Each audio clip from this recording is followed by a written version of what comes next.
Educación al Día, espacio alternativo y pluralista del equipo sindical de educadores demócratas de Antioquia.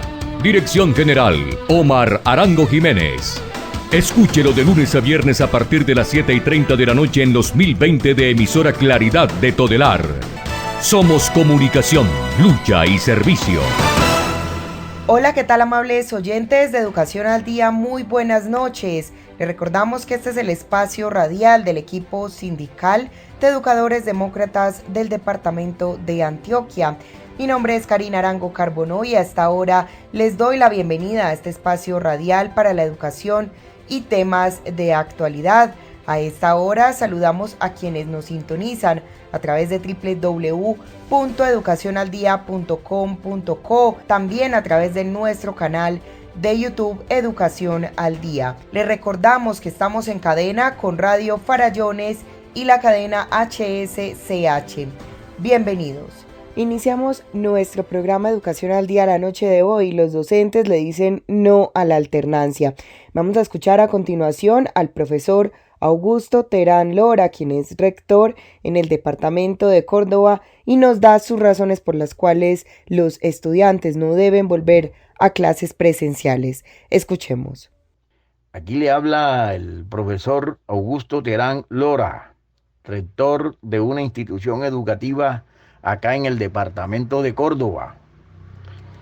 Quiero expresar mis más sinceros felicitaciones a Omar Arango por esa entereza en la defensa de los derechos de los educadores colombianos. Compañeros, felicitaciones por eso. Quiero manifestarles en primera instancia que me mantengo de acuerdo con la posición de la Federación Colombiana de Educadores y sus filiales en torno a que debemos decirle no a la alternancia, siempre y cuando, por ejemplo, que no se cumplan los protocolos de bioseguridad. Institución educativa que no le brinde esos protocolos a los niños, a los profesores y a los padres de familia, esos protocolos de bioseguridad deben cumplirse tal cual como lo dice el Ministerio de la Salud. Compañeros, en el día de hoy fui testigo de los atropellos que se cometen con nosotros los profesores. Realmente son atropellos que no deben por qué suceder. Fui a Medicina Integral a solicitar una cita para la vacuna y me expresaron que esa cita se da en una forma previa. Bueno, entonces yo le dije al señor, bueno, entonces deme la cita, si por eso es que estoy aquí presencialmente, para que me dé la cita, para yo ir para que me apliquen la vacuna contra el COVID-19.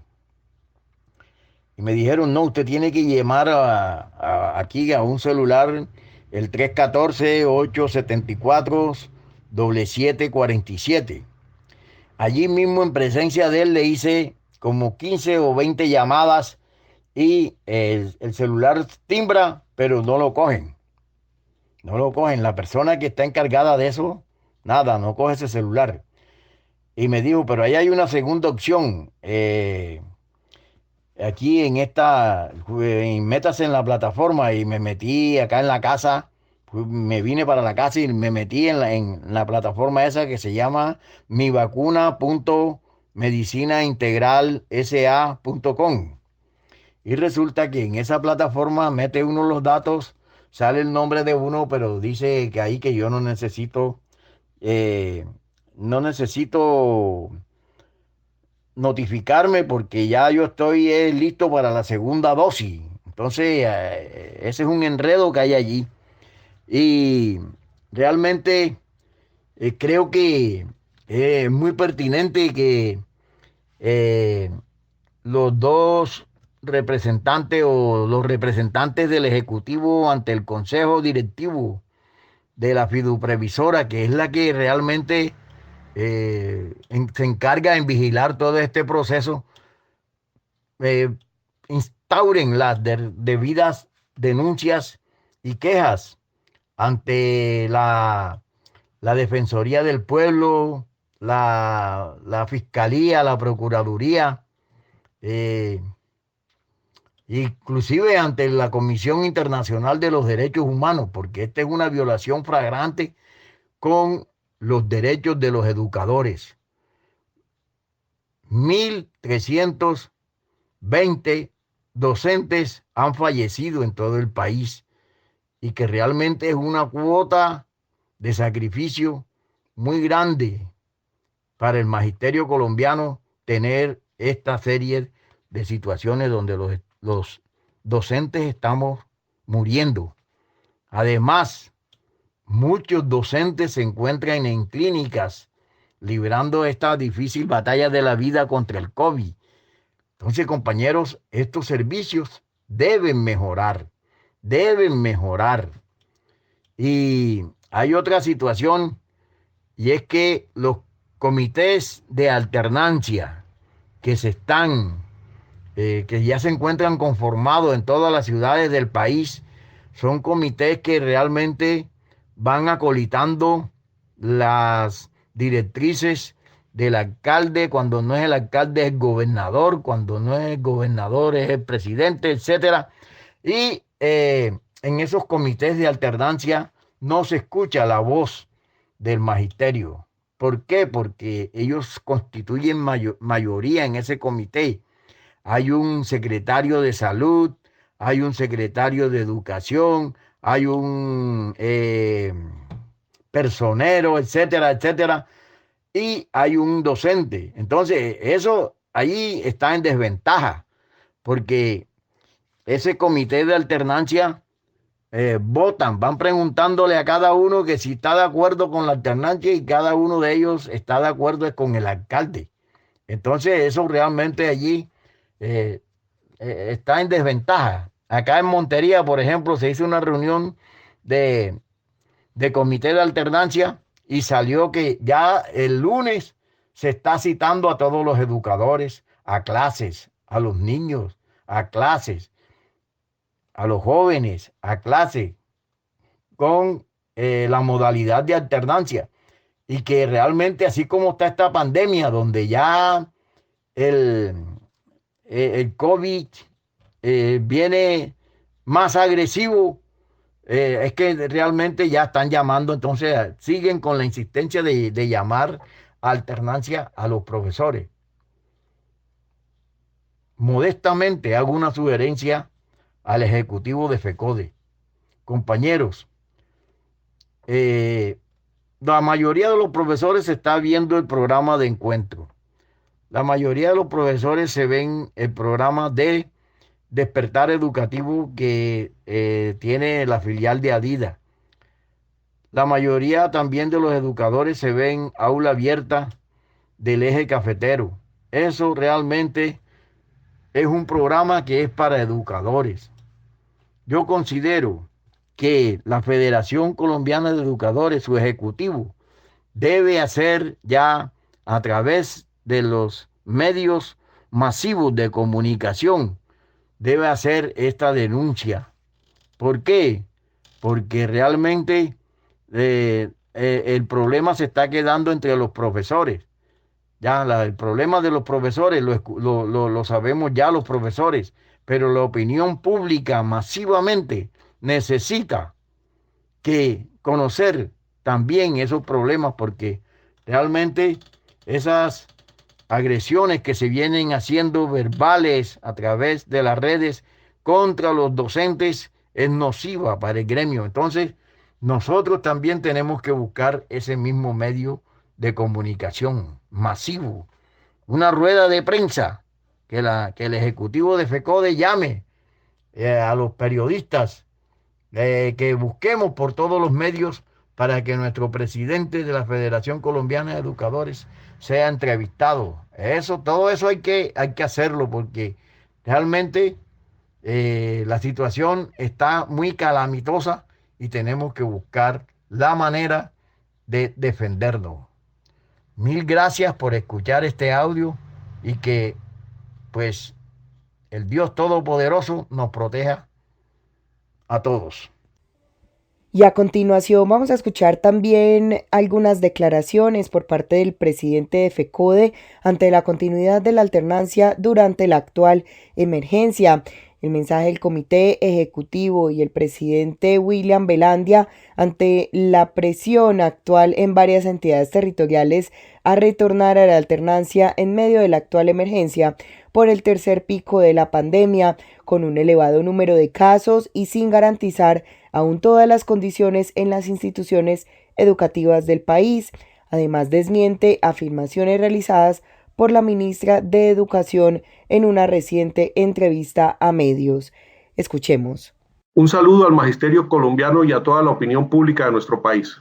Los maestros y maestras de Colombia estamos muy preocupados por la agresividad de este tercer pico de la pandemia que ha disparado el nivel de contagios, de fallecidos y la ocupación de las camas UCI.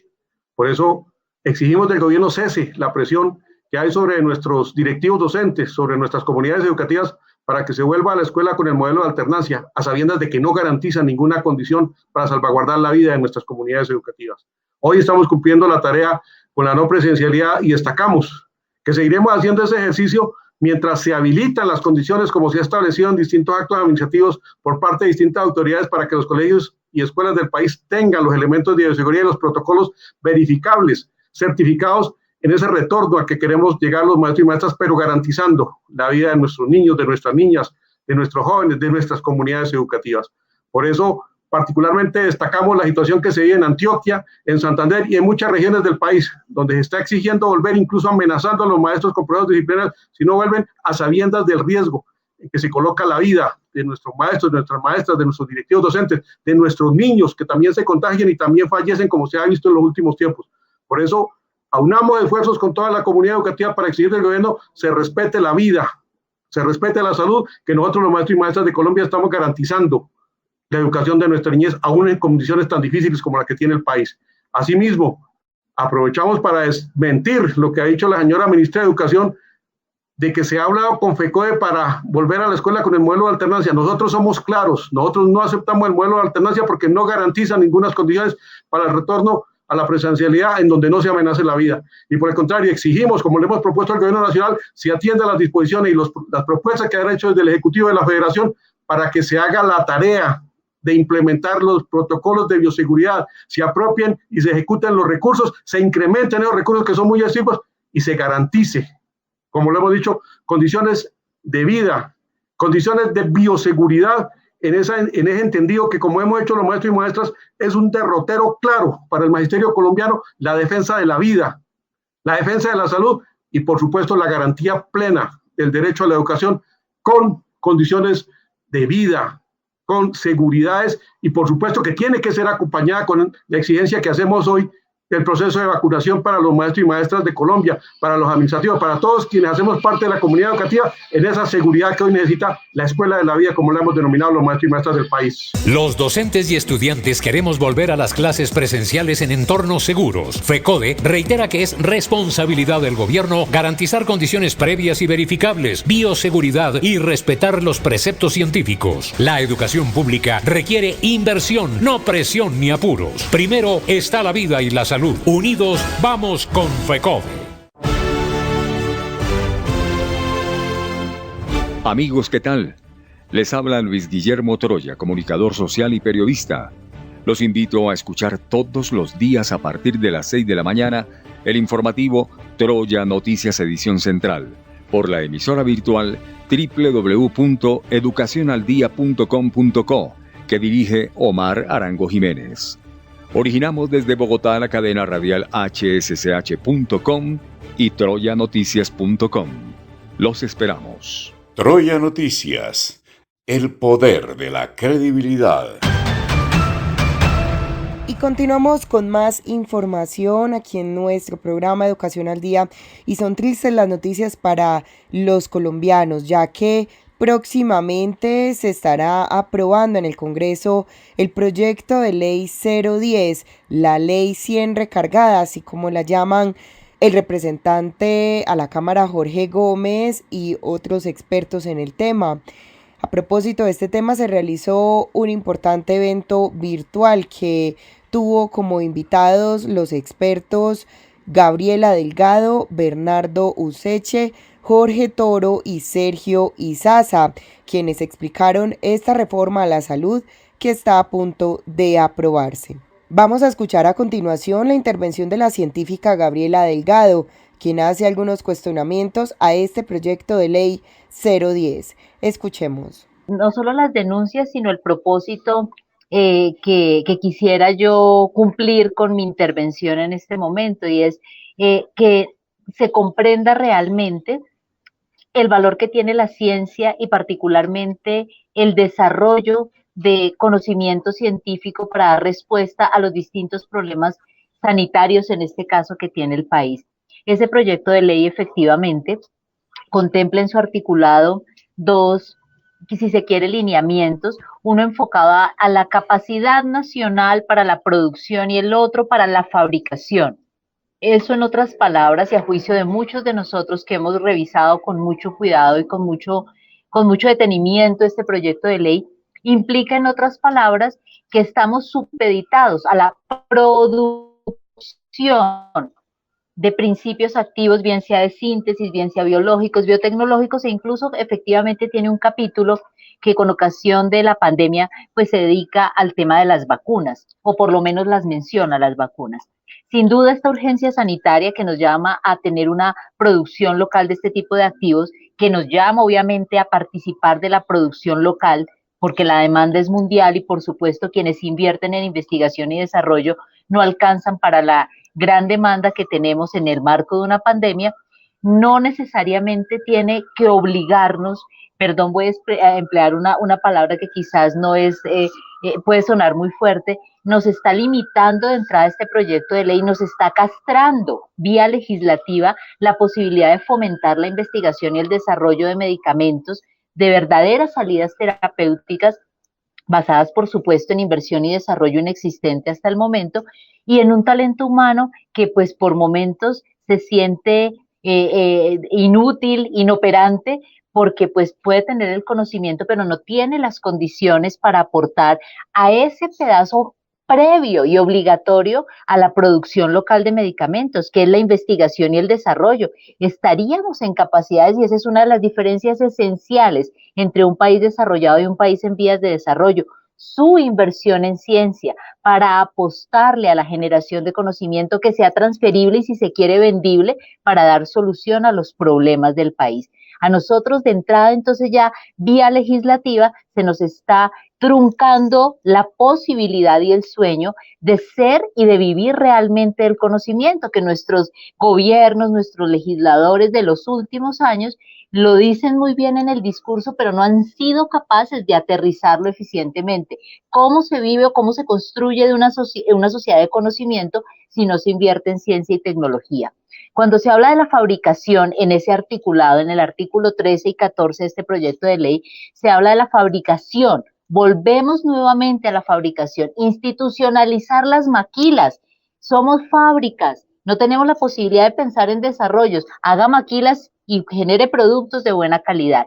No se promueve efectivamente la generación de nuevo conocimiento ni el desarrollo tecnológico para algo que es potestad y que es casi que una obligación de las comunidades académicas y de los gobiernos y del Estado de los países en donde se presentan estos problemas de salud pública que se han denominado enfermedades desatendidas o enfermedades olvidadas. Se denominan así, entre otras, porque la industria farmacéutica multinacional, que sí invierte en investigación y desarrollo, no le interesa solucionar los problemas de salud de los países subdesarrollados, países pobres o en vías de desarrollo. Eso nos corresponde a nosotros.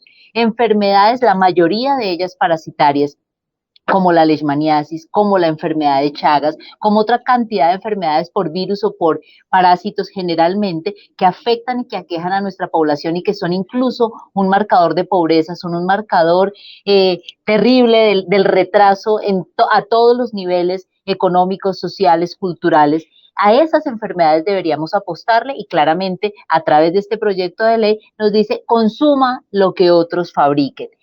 Y finalmente, me parece que estos proyectos de ley, cuando se presentan, porque he tenido la oportunidad de participar en dos audiencias públicas relacionadas con el tema, me parece que debería obligarse, no sé si eso también obedezca o se deba a una reforma de la manera operativa en que se presentan estos proyectos. Yo creería que debería ser una obligación que todos quienes participemos en esas audiencias debamos declarar nuestros conflictos de interés. Allí hay muchas ponencias soterradas que han hecho carrera, que dan argumentaciones divinas, una muy buena argumentación, e incluso han llegado a señalar, repito, soterradamente, que la industria farmacéutica nacional no cumple con los estándares internacionales y que por eso no tenemos que seguir, voy a emplear otra palabra compleja y una comparación que quizás puede sonar muy dura, nos están volviendo como los quienes expenden drogas y vuelven adictos.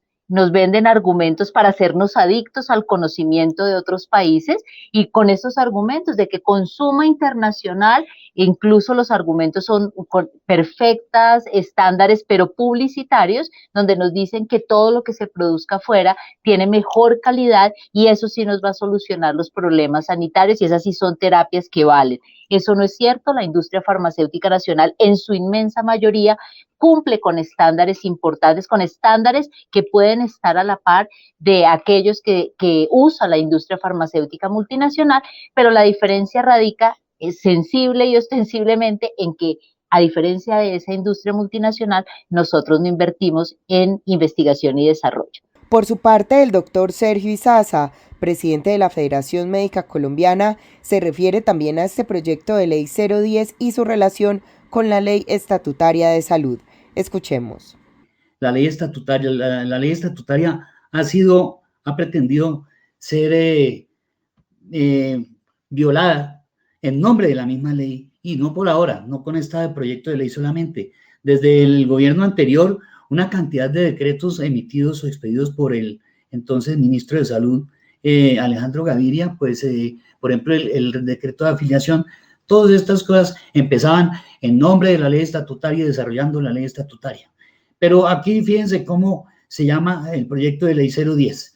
Dice, por medio de la cual se dictan disposiciones orientadas a garantizar el derecho fundamental a la salud dentro del Sistema General de Seguridad Social de conformidad con la Ley 1751 de 2015 y la sostenibilidad del sistema de salud. Es decir, ahí empieza la cuestión. Y en nombre a partir de ese titular, es como lavarse las manos y decir, ya yo dije lo que políticamente es correcto decir y de aquí en adelante me dispongo a hacer lo que yo quiera. Así que es importante tener en cuenta que el proyecto de ley de ley 010 no tiene nada que ver con lo que es el desarrollo y la reglamentación de la ley estatutaria. Y la ley estatutaria de salud tiene una característica fundamental y es que es la que define el derecho fundamental a la salud, lo que significa derogar aquello que les da contrario en el marco de la ley 100 y en todas las reformas posteriores. Y la otra cosa es que la ley estatutaria de salud plantea precisamente es devolverle al Estado, en sus artículos, devolverle al Estado la rectoría del gobierno y la dirección y la autoridad sanitaria de la política de salud. Con una alta participación de la sociedad civil, le puede delegar a instituciones determinadas la ejecución de las políticas, pero la otra cosa es que con la ley estatutaria lo que se busca es garantizar la atención integral a toda la población. Y aquí hay una palabra que es importante, no a todos los colombianos y colombianas, a toda la población residente en el país. Es decir, no se necesita ser colombiano ni estar nada. Aquí cualquier persona que esté residiendo en un momento determinado del país tiene el derecho tiene el derecho fundamental a la salud. Y esta ley se prescribe y se redacta bajo el principio de la equidad. Y para que ese principio de equidad se surta, se debe organizar bajo criterio epidemiológico el territorio nacional en regiones saludables, es decir, la división y la especialización o el funcionamiento del sistema de salud debe funcionar de acuerdo con las necesidades de cada una de las regiones. y por eso hemos hablado de las regiones saludables, y debe restablecer los mecanismos de referencia y contrarreferencia de las instituciones prestadoras que son. Esas instituciones prestadoras son de carácter público o privado o de carácter mixto. ¿Y qué es lo único que se necesita para que cualquiera de estas instituciones estén funcionando dentro de ese sistema de salud? Y es que se cumplan rigurosamente, se atengan al reglamento y a las exigencias que plantea la ley ordinaria que desarrolle la ley estatutaria.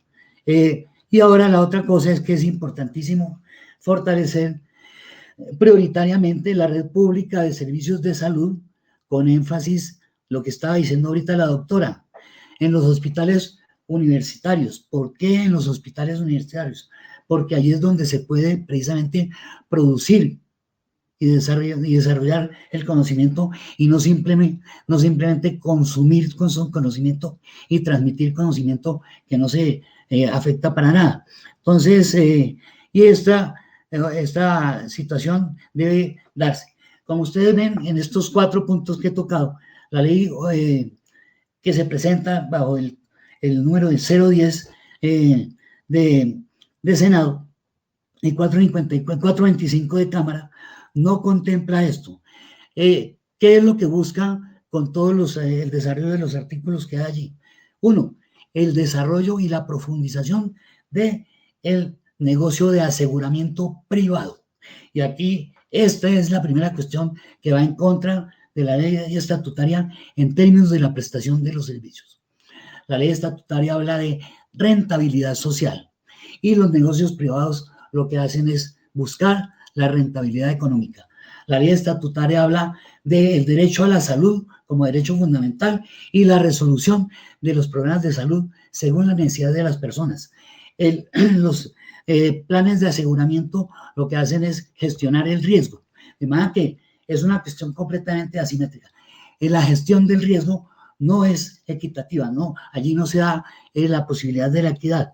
Y la otra cosa es que mediante la propuesta del sistema de aseguramiento privado que se da, la posibilidad de atención se da cuánto tienes, cuánto puedes pagar, cuánto recibirás en ese sentido.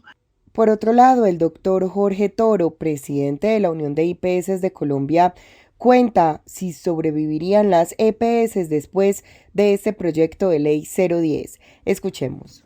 Hoy Colombia lo tiene en el RES registrados a noviembre del año pasado, ¿cierto? Teníamos alrededor de 54.811 prestadores.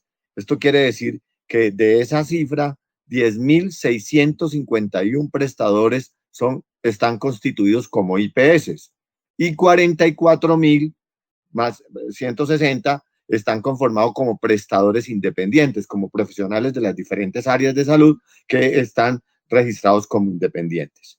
Y IPS, ¿cierto?, de carácter privado y público son 10.651. O sea que nosotros, los prestadores directos, somos 10.651, de los cuales 980, 990 son IPS públicas. El resto somos IPS privadas.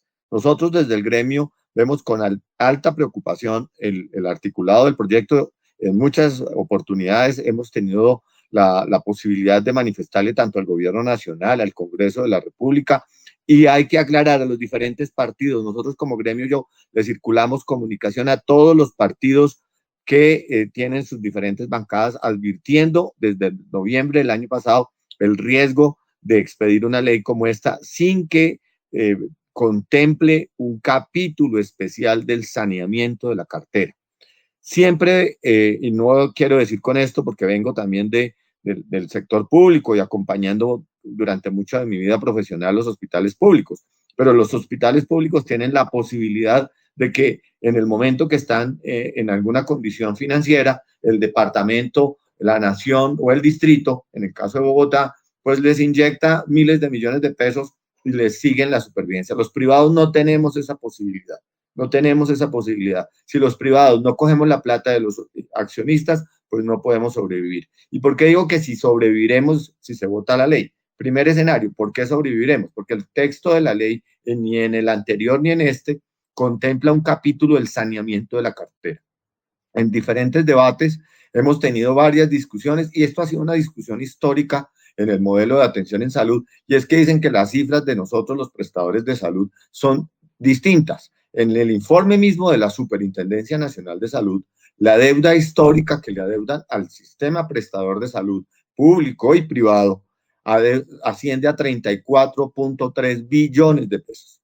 Billones. Las solas EPS nos están adeudando alrededor de 20 billones de pesos de esos 34 billones. 20 billones mal contados. Y de esos 20 billones de pesos, ¿cierto? Hay una diferencia en lo que conversábamos anteriormente entre que si no la deben, de que si es contable y que no es contable. Sumado a eso, la deuda, ¿cierto?, de las entidades liquidadas.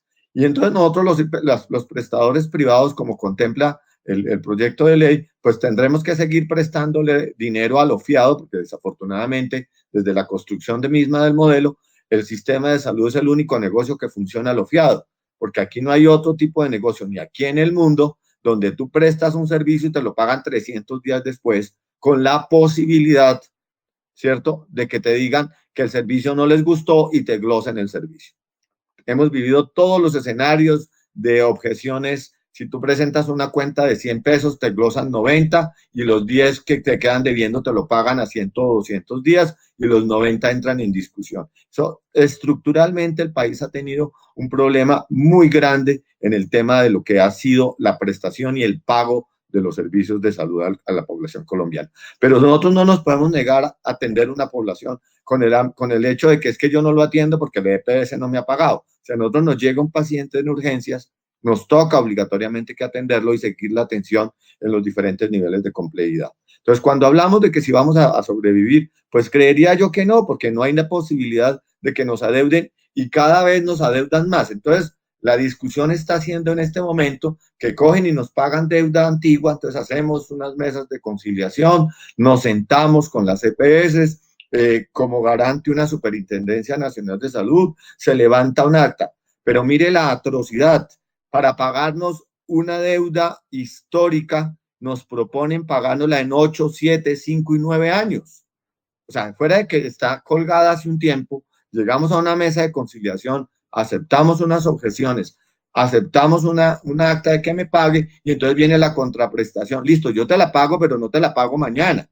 Te empiezo a pagar de a poquitos y ese poquito puede ser en 8 o 7 años. Entonces, esto es un círculo vicioso donde esta ley, que supuestamente está planteada para mejorar el sistema, para garantizar la prestación de los servicios de salud, pues no garantiza diríamos, un corte de cuentas donde el Estado o las EPS digan, pongo la plata. Lastimosamente, en un debate de los tantos que usted promovió en el Congreso en la vigencia pasada y que se discutieron en diferentes niveles, pues llegaron a la conclusión que la plata no existe. ¿Por qué no ha podido surtirse el tema del punto final? Un compromiso de gobierno establecido en el plan de desarrollo y nos quedamos ahí, mi querido parlamentario, con una gran discusión y nosotros con unas deudas grandísimas y prestando todo el tiempo los servicios de salud. Estamos en la tercera ola de contagios, me aclararon que no era pico, sino ola, en la tercera ola grande de contagios y todavía nos están debiendo plata a las EPS de las prestaciones dadas en abril y mayo del año pasado. Vamos a completar un año y todavía no hemos logrado que nos cancelen los recursos de las pacientes COVID atendidos hace un año. Pues así es físicamente imposible sobrevivir, querido representante, y aquí dejo de por qué el gran reto de si podremos continuar las IPS privadas, seguir prestando servicios públicos. Hubo un momento en que nosotros le dijimos al gobierno, cuando se acuerda el tema de hace un año, que el tema del trapo rojo, que cuando aquel que necesitara colgar un trapo rojo, que allá le llegaba la ayuda. Nosotros le dijimos al gobierno en ese momento, es que nosotros no necesitamos que usted saque plata del presupuesto nacional y nos preste o nos regale. Usted obligue a las entidades prestadoras de servicios que nos paguen la deuda, con que nos reconocieran el 80%, y en ese momento pedíamos de la deuda reconocida, ni siquiera la totalidad de la cartera, sino el 80% de la deuda reconocida. Expidieron un decreto, ¿cierto?, con fuerza de ley, porque eran los decretos que se expedían en la conmoción, y esta es la hora que todavía se acabaron se acabó el proceso y no hemos tenido la garantía de que una EPS nos haya llamado a decirme, venga, le giro un anticipo, venga, le pago la cartera. Esto es saludo a la bandera. O sea, lo que concierne al tema financiero, al tema estructural del pago por la prestación de los servicios es irrisorio. Y cierro este primer capítulo.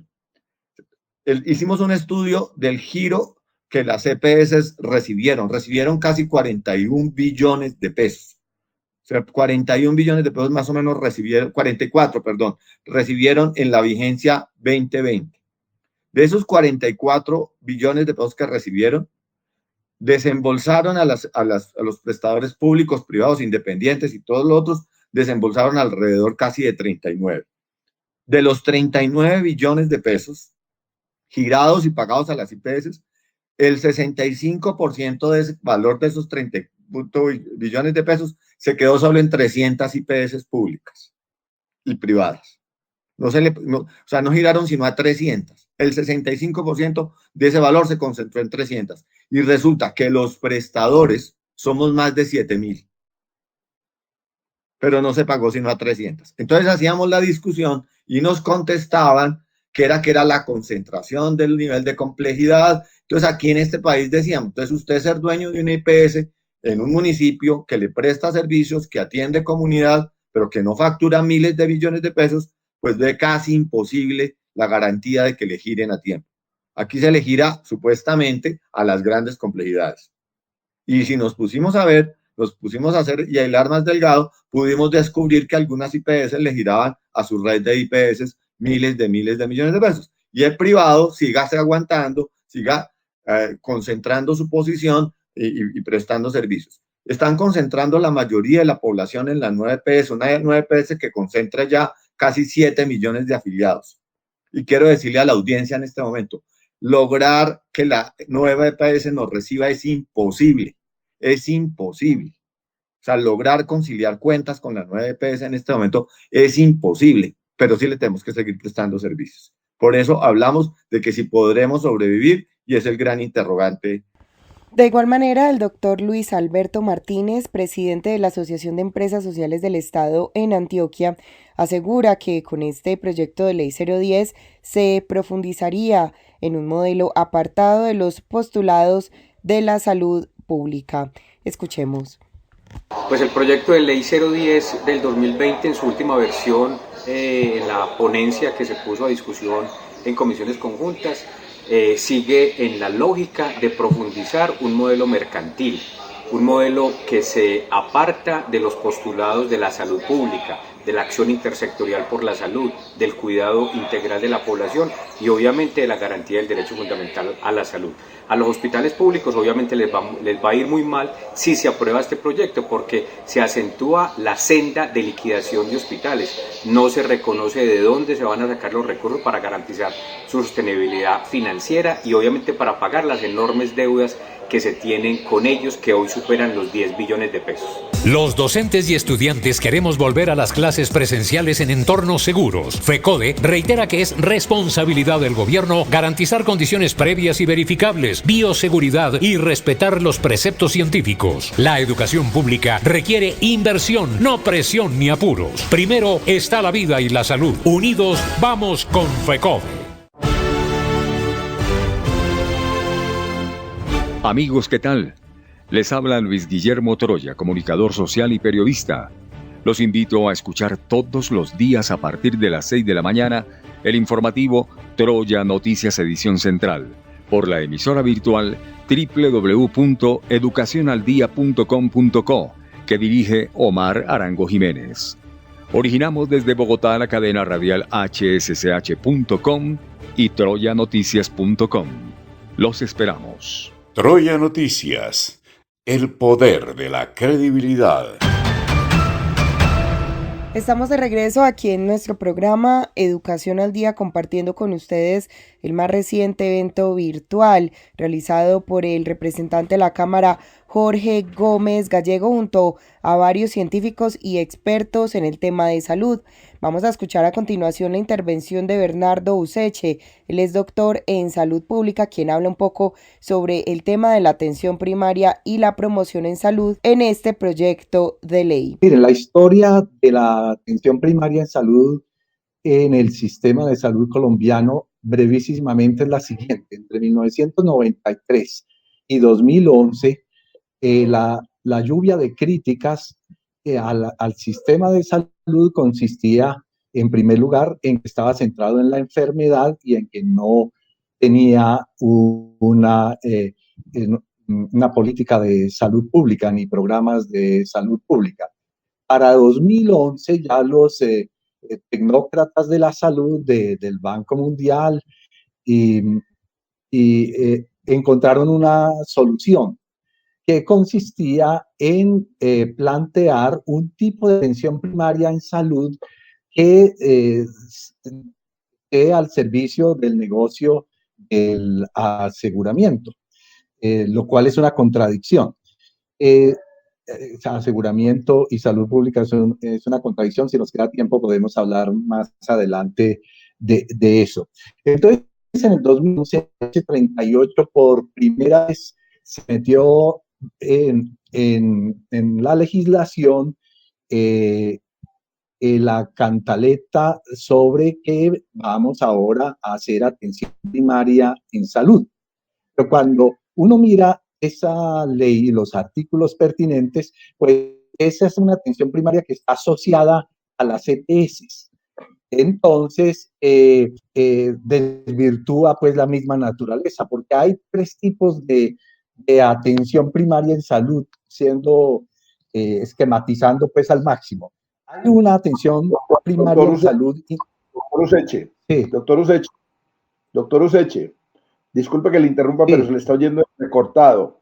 Lo mejor es que cancele la cámara para poder oír bien, porque está muy interesante el tema y se nos está entrecortando. Claro que sí. Entonces, decía que hay tres tipos de atención primaria en salud. ¿Se me escucha ahora sí mejor? Ok. Entonces, el primero es Gracias. El primero es la atención primaria en salud integral, la que nació en la conferencia de Alma-Ata en 1978, por allá en una ciudad de Kazajistán, ¿sí? Que proponía que había, como usted lo mencionó, dos grandes pilares en la atención primaria que son la intersectorialidad y la participación comunitaria y otra serie de aspectos.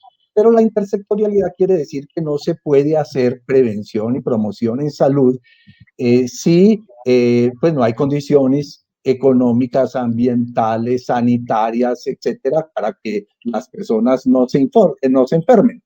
Y la participación comunitaria es que solo si atendemos y conocemos las necesidades de salud de las personas en su barrio, en su territorio, pues se le podrá atender debidamente.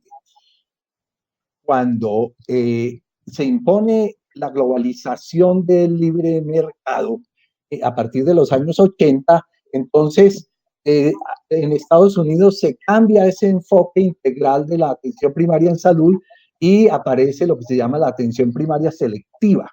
¿En qué consiste la atención primaria selectiva? Pues en una serie de programas específicos, ya no trabajar todos los determinantes sociales, como se llaman hoy, todos esos aspectos del entorno que enferman a la persona, sino enfocarse en las poblaciones más pobres o vulnerables, como se dice ahora, y tratar de resolver los problemas a través de programas de rehidratación oral o de vacunación, por ejemplo, o programas de lactancia materna o de planificación familiar o de control, bueno, cualquiera de estos, ¿sí? Y eso, pues, cumplió un papel. En Colombia tuvimos programas nacionales de malaria, de tuberculosis, etc. Bueno, Y el tercero es la atención primaria, considerada simplemente como el primer nivel de atención, es decir, como la puerta de entrada a la prestación de los servicios más especializados. Hoy todos hablamos del segundo nivel, del tercer nivel, de mayor complejidad, de trasplantes, etcétera, en el cuarto nivel, ¿no? Este tipo de atención primaria es la que pretenden imponer en este proyecto de ley, pero de una manera incluso desvirtuada, de una manera caricaturizada, ¿sí? Porque lo que hacen es entregarle a las EPS un peaje. Entonces, en ese primer nivel de atención, ellos se supone que van a resolver muchos problemas de salud, pero en realidad lo que hacen es seleccionar a quienes pueden referir al segundo y al tercer nivel de atención, siempre y cuando que eso esté dentro de los cálculos actuariales. Y en la primera versión de este proyecto de ley 010, eso estaba casi que explícito. Los cálculos actuariales son los que hacen los estadísticos de las aseguradoras, de las EPS, para garantizar que en su gestión del riesgo financiero, pues la atención que presten siempre les va a dejar ganancia.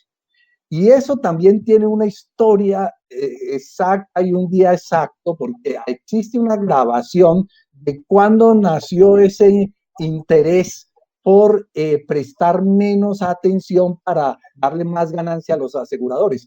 Hay una conversación grabada de Richard Nixon con un asesor en 1971, donde el asesor le explica, le dice, oiga, ¿por qué no empezamos a hacer un negocio con la salud? ¿Y en qué consiste el negocio? Le dice Richard Nixon. Y el hombre contesta, bueno, como hace Sam Kaiser con sus clínicas, y es, entre menos atención se preste, más ganancia queda. Ese es el negocio. Entonces Richard Nixon les dice, bueno, estoy de acuerdo, hagámosle a eso. Y aparece la ley en 1973 que establece las HMO, que son las iniciales en inglés de lo que hoy diríamos aseguradoras, pero con integración vertical, aseguradoras que tienen sus propios hospitales y clínicas. Entonces, este tipo de atención de puerta de entrada, que yo llamo de peaje, sirve a los negociantes, pues, de aseguradoras, y eso es lo que van a establecer. La verdadera salud pública, la verdadera atención primaria tiene que ver con otra cosa, es una cosa de programas masivos, no son PICs, no son programas colectivos para un grupo. Es que, por ejemplo, que si hay atención, sabemos que la actividad física es básica para la prevención y la promoción de cualquier enfermedad. Entonces, no puede ser lo que van a hacer las aseguradoras seguramente, entonces contratar un instructor de body tech, ¿cierto? Y darle un contrato a una fundación para que a un grupo le den unas horas de actividad física o de zumba, lo cual es muy bueno, yo no estoy de acuerdo, no estoy en contra de eso, pero eso es muy distinto de que haya una actividad física masiva, ¿sí? Que la población entera haga actividad física. Y algunos sectores aseguran que quienes muestran rechazo a esta ley no ofrecen una alternativa. El doctor Sergi Sasa, presidente de la Asociación Médica Colombiana, asegura que sí existen soluciones para evitar la aprobación de este proyecto de ley 010. Escuchemos. En estos 27 años de ley 100 han crecido casi 3 generaciones de médicos, de enfermeras, de abogados, de administradores de salud, etcétera, dentro de la ley 100. Y entonces, dentro de la religión neoliberal, sí, eso me hizo acordar de el catecismo azteca que decía que por fuera de la iglesia no hay salvación. Entonces yo digo, por fuera de la ley 100, de la ley 100 sí hay salvación. Este país, como decía anteriormente el doctor Useche, y usted también lo mostraba, antes de la ley 100 tenía una perspectiva de atención a la comunidad. Era estrecha y era insuficiente desde el punto de vista poblacional, pero los objetivos iban dirigidos a la resolución de problemas de salud cuando está afectada de manera de enfermedad. Nosotros sí tenemos una alternativa y es un proyecto de ley ordinario que desarrolle y reglamente realmente la ley estatutaria de salud. Y ese proyecto de ley ordinario se fundamenta en precisamente tener en cuenta que la ley estatutaria es ni más ni menos que una prolongación de la Constitución Política de Colombia. Las leyes estatutarias, que son las leyes específicamente diseñadas por la Constitución para garantizar los derechos fundamentales. Entonces es una prolongación de la Constitución, tiene esa fuerza. Y por eso es que, siendo tan poderosa, ha sido preocupación de los gobiernos de turno ignorarle su importancia, restarle su importancia y desvalorarla, precisamente haciéndola aparecer, cuando se habla en nombre de ella, cualquier reforma regresiva, entonces como que eso fuera la ley estatutaria. Nada más lejano a la realidad. La ley estatutaria entonces no solamente debe reconocer el derecho a la salud, sino que, como decía anteriormente, su objetivo es garantizar la rentabilidad social versus la rentabilidad financiera y económica del sector privado empresarial desde la perspectiva del negocio del aseguramiento privado. Eso por un lado. Por otro lado, la ley estatutaria redefine a la salud. Y la ley estatutaria, en la medida en que lo plantea como derecho fundamental, nosotros en nuestro proyecto de ley, haciendo caso a lo que manda la ley estatutaria, definimos no solamente lo que el alcance del concepto de salud, como lo tiene la Organización Mundial de la Salud, que es el estado armónico entre la situación o la condición biopsicosocial, sino que además, para que la salud sea un derecho que se pueda gozar, usufructuar, requiere unas condiciones físicas y estructurales y legislativas, además de la idea abstracta. Es decir, para eso tenemos que tener un modelo, un sistema de salud que se base en la equidad y que tenga como objetivo la rentabilidad social, pero además que ese concepto sea transversal, el concepto de salud. Entonces se desmedicaliza el concepto de salud al que plantea que simplemente salud es ausencia de enfermedad. No, la salud es la posibilidad de vivir una vida plena, en donde cada una de las personas, individualmente o colectivamente, familiarmente, comunitariamente, pueda desarrollarse en el mejor de los aspectos. De manera que esa es la parte. Y por eso allí los determinantes sociales son los que se contemplan para poder hablar de ese concepto de salud. Y la ley estatutaria prácticamente plantea que hay que ponerle la salud en las políticas de Estado. Es decir, en educación el concepto de salud tiene que estar claro, en transportes, en todas las políticas de Estado. No como burlonamente dijo el ministro Gaviria al referirse a la Corte Constitucional, que quería que el Ministerio de Salud le pusiera cemento a todas las casas con piso de tierra y que todos comiéramos langosta. No, esa es una explicación muy recortada de lo que es el concepto de la transversalidad de los determinantes sociales. Si no se pone como objetivo el 100% de la población con agua potable, es absurdo pretender que haya un modelo de salud adecuado. Bueno, y el otro punto es que nosotros necesitamos, para que el modelo pueda funcionar, se requiere tocar varios aspectos. Entonces, contra el modelo de aseguramiento, el modelo que busca resolver las necesidades sanitarias desde el primer momento. Pero con relación a cómo llegar allá, lo que estaba hablando el doctor Useche, este modelo de sistema de salud, el qué, que es el cómo, perdón, que es lo que manda la ley ordinaria, la estatutaria. Ese cómo es mediante una amplia y poderosa estrategia de atención primaria, ¿Cuál es el objetivo de la estrategia de atención primaria? Que sea el sistema el que salga a buscar a la población, para que cuando se encuentre con la población, mediante los equipos de salud y en territorios que están diseñados según su condición y realidad e historia epidemiológica y de patologías de cada región.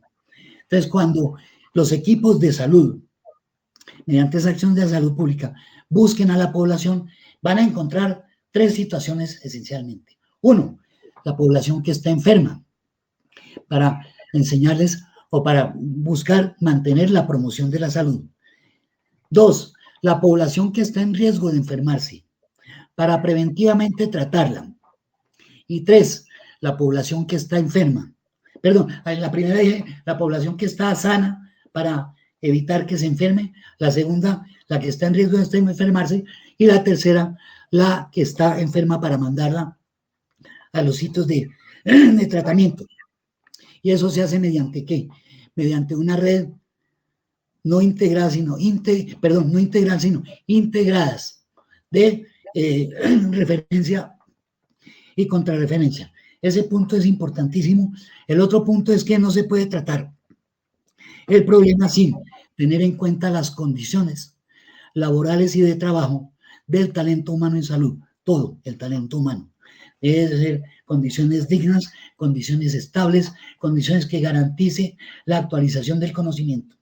La otra situación es que no puede existir un modelo de salud sin un sistema único de información, no como el actual, en que cada EPS tiene su propio sistema de información que maneja individualmente y privadamente, y en donde la población no tiene posibilidad de conocer cuál es la situación. Un sistema único de información precisamente permite que cualquier gobernante de altísimo nivel hasta el más básico de los gobernantes o funcionarios públicos o privados o miembros de la población puedan conocer cuál es la situación en estado real. Y esto es factible. El sistema bancario demuestra que con las centenares de miles de transacciones que se hacen diariamente es posible conocer esto. Y el último punto clave, fundamental, es precisamente el de el acceso a medicamentos como parte del derecho fundamental a la salud. Y para lo que estaba planteando el doctor de Toro, este modelo es un modelo en donde se respeta lo que existe. Es decir, aquí hay componente público, componente privado y componente mixto. Y como decía al comienzo, ¿qué se necesita para estar allí? Cumplir rigurosamente con la reglamentación del funcionamiento del sistema. El que no quiera cumplir con eso, pues se va, pero por decisión propia. O simplemente porque queriendo estar, no cumple, entonces también le toca irse. De manera que esas son los elementos fundamentales que tienen que ver con este modelo de reglamentación y desarrollo de la ley estatutaria, que cuando nosotros vamos a revisar artículo por artículo el proyecto de ley 010, Senado, o 425, Cámara, no tiene nada que ver con lo que les acabo de explicar, sino que es todo lo contrario. Lo que hay es la profundización del negocio privado basada en una cuestión que es el plus más avanzado del modelo médico, del complejo médico industrial, que es el modelo de aseguramiento privado, donde la gestión del riesgo y por lo tanto de costos y gastos del sistema van a ser los que determinen cómo actuar y cómo no actuar. Amables oyentes, hemos llegado al final de nuestro programa Educación al Día. Les recordamos que este es el espacio radial del equipo sindical de educadores demócratas del departamento de Antioquia. Les recuerdo que soy Karina Arango Carbonó y agradecemos a todos por su sintonía. Les recordamos que nos pueden escuchar de lunes a viernes a través de www.educacionaldia.com.co de 7:30 de la noche a 8:30. También pueden sintonizarnos a través de nuestro canal de YouTube. También estamos en cadena con Radio Farallones y la cadena HSCH. Feliz noche para todos. Educación al Día, espacio alternativo y pluralista del equipo sindical de educadores demócratas de Antioquia. Dirección General, Omar Arango Jiménez. Escúchelo de lunes a viernes a partir de las 7:30 de la noche en los 1020 de emisora Claridad de Todelar. Somos comunicación, lucha y servicio.